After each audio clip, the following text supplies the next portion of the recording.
Hi, I'm Candy from Quilt Vine. Today we're going to get started with our sew along with the Scrappy orange peel quilt.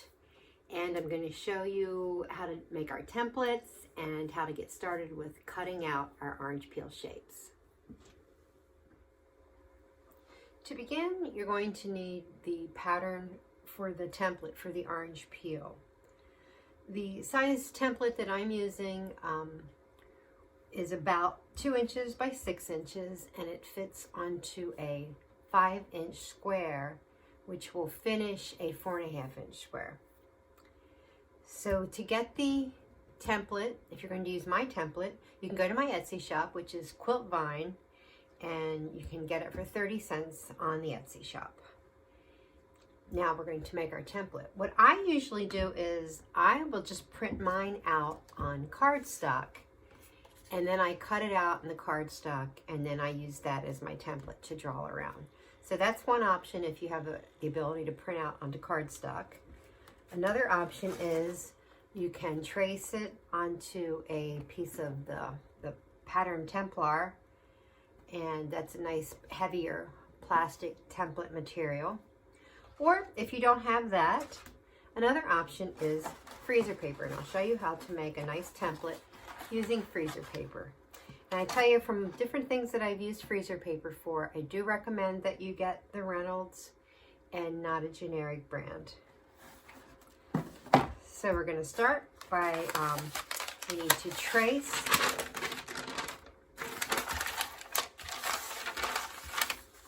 we'll trace our template shape onto the freezer paper, and I like to do that with pencil. Okay, and once I have the shape drawn on there on pencil, I know it's very light, but I have my shape drawn on there, and I am going to rough cut it out. Make sure to use your paper scissors. This is a very rough cut here.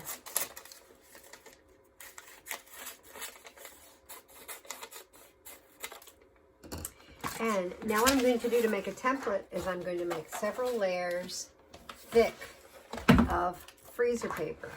Now with freezer paper, you know, if you iron it on fabric, it peels right off, but you iron freezer paper onto freezer paper onto freezer paper, and it just makes it nice and thick for you. So see, I'm laying that here on the freezer paper, and I'm ironing it on.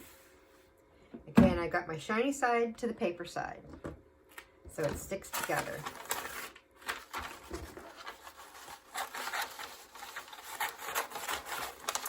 And I'm going to make this about, I don't know, 3 or 4 deep. So I'm just going to rough cut a couple more pieces out. Let's make it 4 thick, and it will be nice and thick. Okay, so good. Let's iron a piece down. I'm going to iron another piece on top of it. And these are the ones I just had ironed together a couple minutes ago. It's got my shape drawn on it.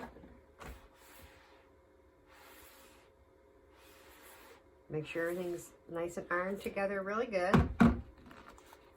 Peel it off my pressing mat. It's 4 pieces of freezer paper thick now. Now I'm going to take it and cut it out exactly on the line.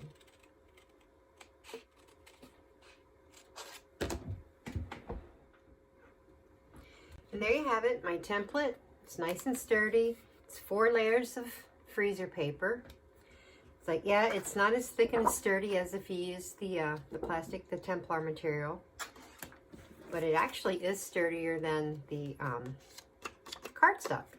So there you go. Nice, inexpensive, easy way to make a template. Now, when we're doing the orange peel quilt along, I am going to be showing you 2 different methods.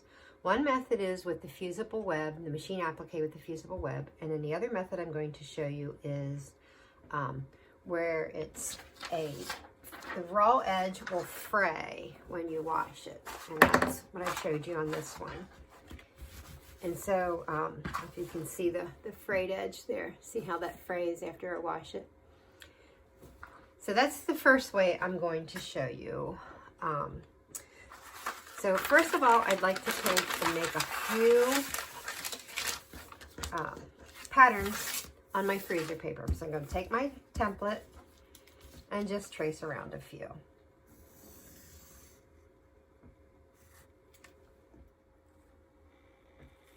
Well, I've taken my template and I've traced a few on freezer paper and I've roughly cut them out. At first I was like, oh, cut them out exactly on the line, but you really don't need to waste that step right now. Now what I'm going to do as I cut my ones out for the frayed edge, I'm going to cut 4 out at a time.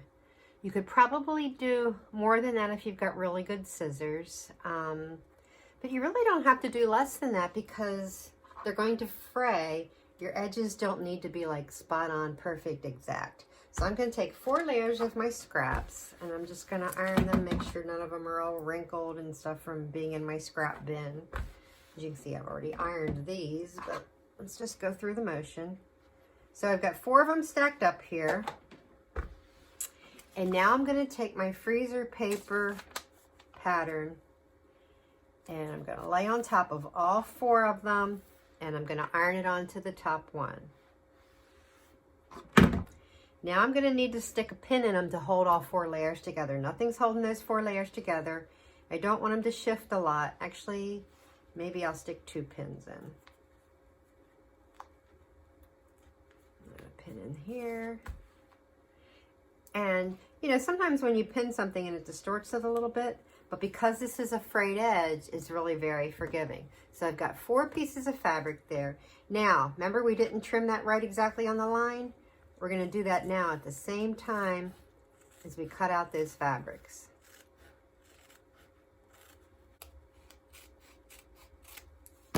There, I've got 4 cut out at one time. And they're going to be ready for the edges to fray. Now I peeled this freezer paper pattern off the top one.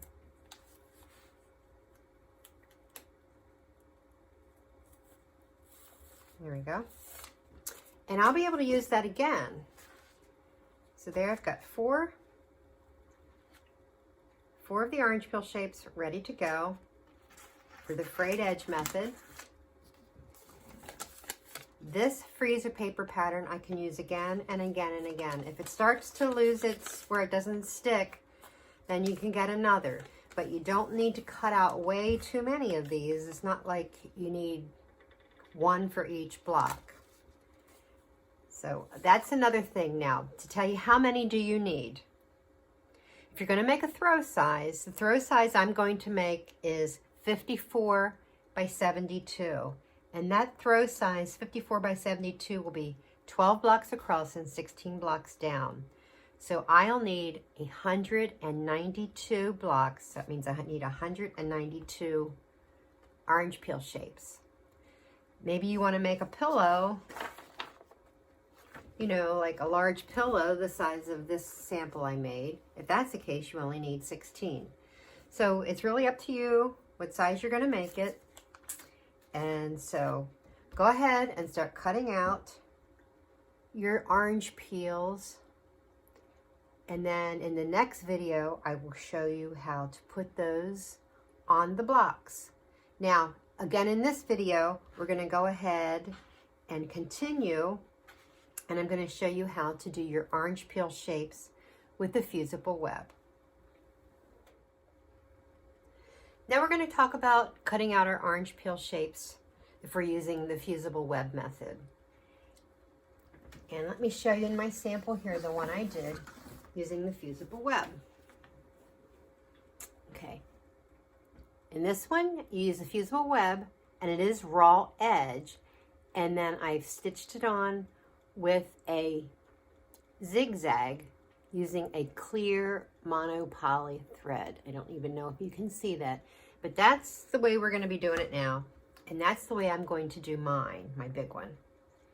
So my fusible web that I prefer is the Heat and Bond Light. Over the years, I've used many different kinds, and this one is my preference.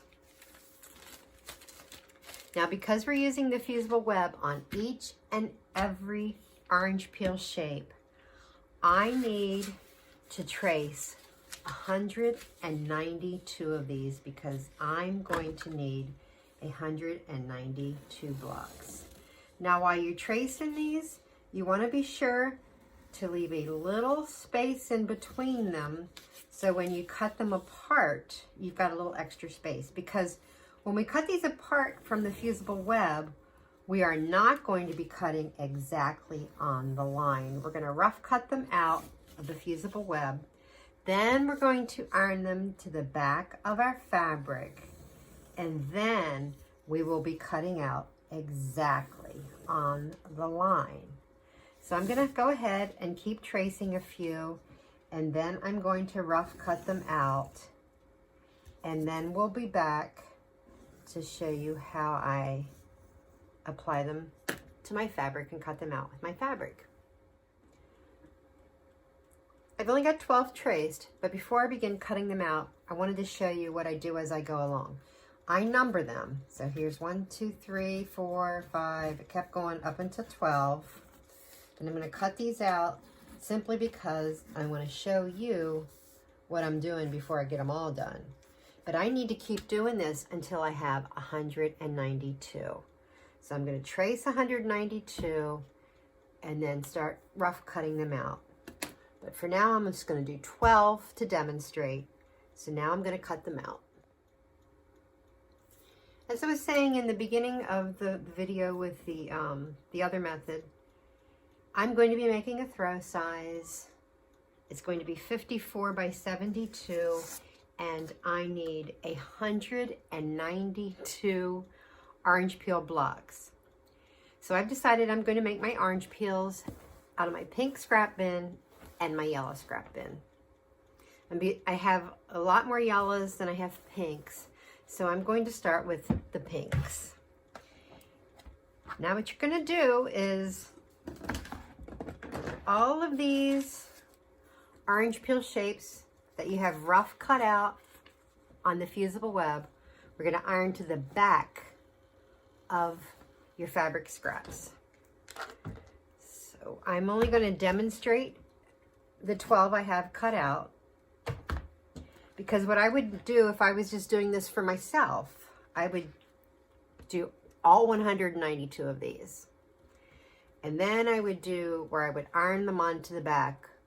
All 192 of them, I would iron them onto the back of my fabrics. Then I would cut out all 192 of them.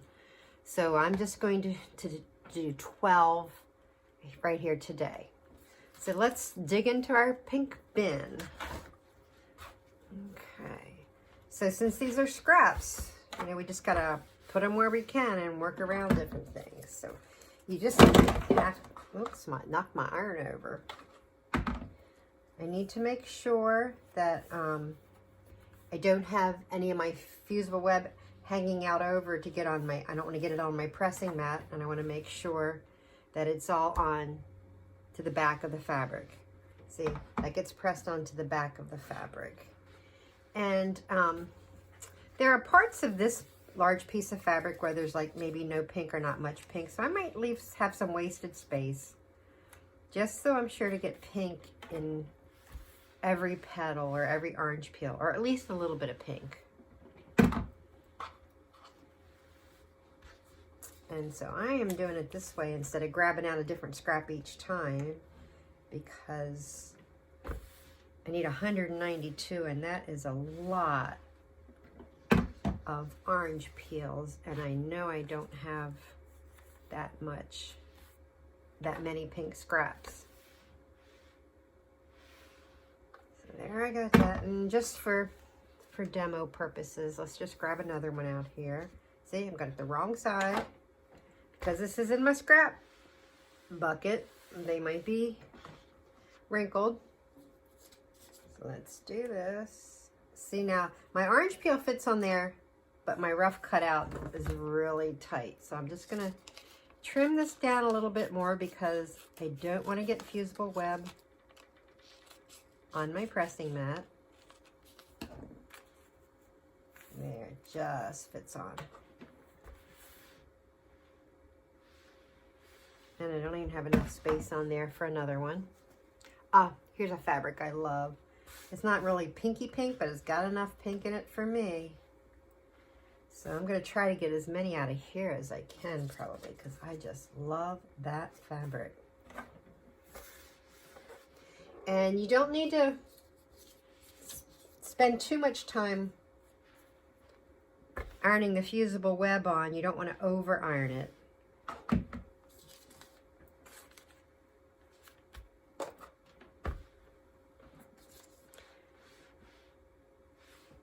So now that I've got several ironed on, I've got a good, I can get started cutting them out in just a second. Let's iron this one on here yet. Oh, I love this fabric. Okay. Now this is where you take and you cut it exactly on the line. And the reason you want to rough cut it out first is because when you cut this out exactly on the line, you want to make sure that that fusible is right up on the edge there with your fabric. Because with this method, we do not want the edges to fray. So we want to make sure that fusible and that fabric are right out there to the very edge. So that's why you rough cut it out with the fusible web, and then you exactly cut it after it's been fused to the back of the fabric. So that's all I'm really going to show you today, or this week I should say, because next week we'll start putting them onto the background blocks, whether it's with the fusible web.